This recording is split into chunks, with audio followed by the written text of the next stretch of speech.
Hi, I'm Cornelius Eady. I'm professor of English here at the State University of New York, Stony Brook, Southampton, and I'm going to read from a cycle of poems called Brutal Imagination.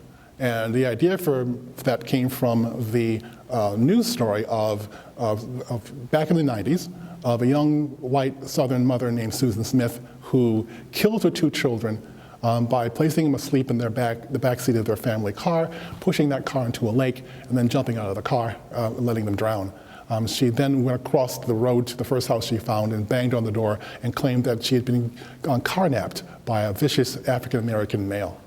And for 9 days, the entire country was on this manhunt for this imaginary black man who didn't exist. So I was thinking that, what if that man was real? What if that man was conscious? What if that man had an opinion? So the poems are in the voice of this imaginary guy. How I got born.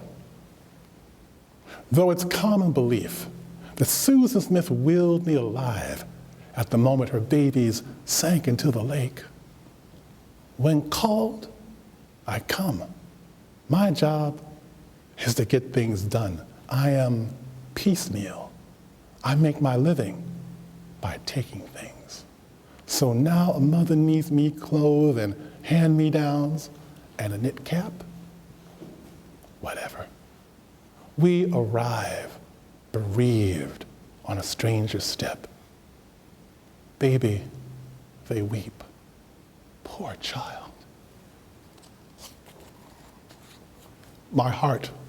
Susan Smith has invented me because nobody else in town will do what she needs me to do. I mean, jump in an idling car and drive off with two sad and frightened kids in the back. Like a bad lover, she has given me a poisoned heart. It pounds both our ribs. Black, angry, nothing but business.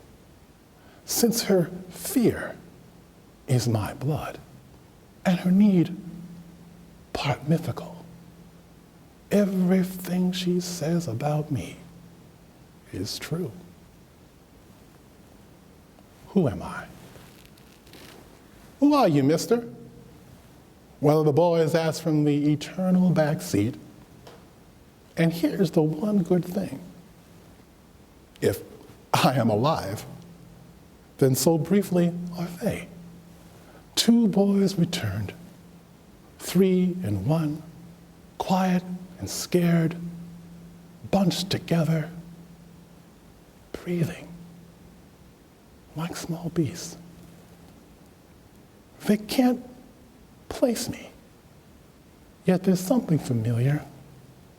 Though my skin and sex are different, maybe it's the way I drive, or occasionally glance back with concern. Maybe it's the mixed blessing someone, perhaps circumstance, has given us. The secret thrill of hiding, childish, in plain sight, seen but not seen. As if suddenly given the power to move through walls, to know every secret without permission.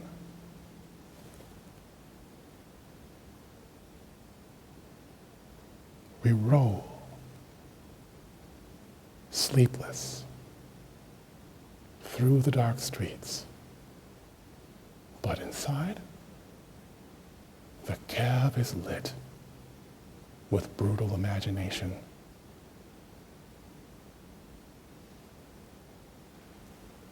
Very good.